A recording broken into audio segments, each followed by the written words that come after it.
Brighton has always been a centre for progression and a force for change. It's no surprise then that when the Women's Equality Party was formed in 2015, Brighton and Hove became the third city to have a local branch. We Brighton was set up by Celia Wilson and Carmel Mary Offord. It has a diverse team of supporters from across the city, and branch meetings are held every 2 months. We have one campaign which we're campaigning about on a national level. Drawing on the remarkable skills and commitment of its members, the Brighton branch has taken only 1 year to become a key player in the Women's Equality Party. At Saltdean Lido on May 21st last year, We Brighton held a launch party attracting over 160 people. I'm here because I have a 14-year-old daughter who's radicalising me. It's the word equality which is, for me, really important. Being a partner and a father of a daughter. I've been absolutely appalled by how badly things have slipped and the misogyny that I just see everywhere. This is a word cloud of the 4,000 words we got from you about why you wanted to come here. We Brighton gathered over 40 people for a summer picnic in June. In September at the Friends Meeting House, the branch ran an equal pay workshop.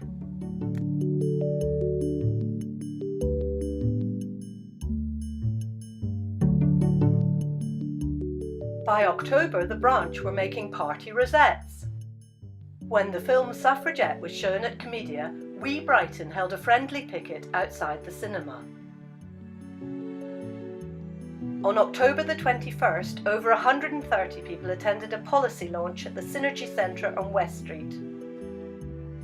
Details of the 6 policy areas were revealed that night.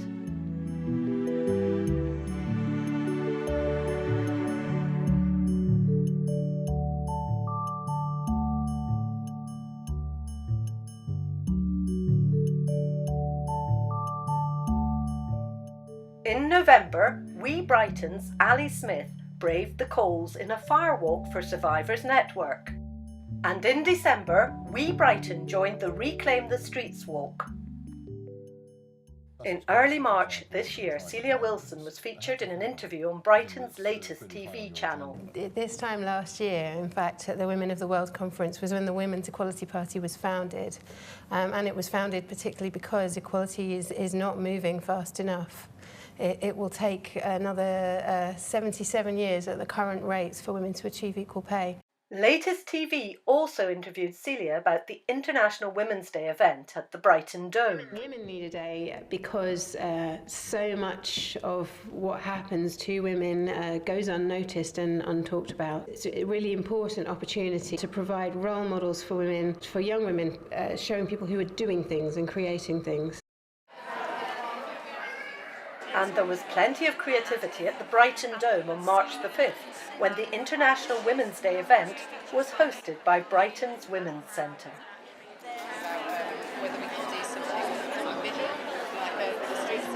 Yes, it's about celebrating women and looking at women's issues, and I think that is really important. So I'm here today just to support my wife who's looking for information on women's rights. And I became the Chief Women's Officer of the Labour Party nationally. Yeah. Got another job, but insisted on the women's unit stayed in my department. Right. Because I didn't, otherwise I thought it might lose some of its momentum. Making equality happen, and you don't much care how. The past met the present on International Women's Day when We Brighton launched a suffragette march through the city. Latest TV sent in their crew again. We have over 30 people registered to come on the walk today, so hopefully we'll be able to make a bit of a noise as we're walking around town. The history of women in particular is fascinating. The suffragettes were such an important movement and continue to be an important movement. There are hundreds of women who have tirelessly fought and campaigned for votes for women.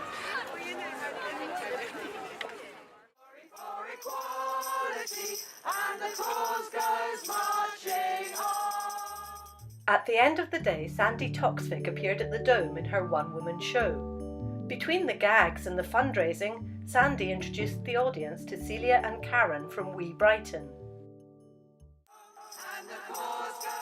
So if you want to see real political change for everyone, get involved with the Women's Equality Party.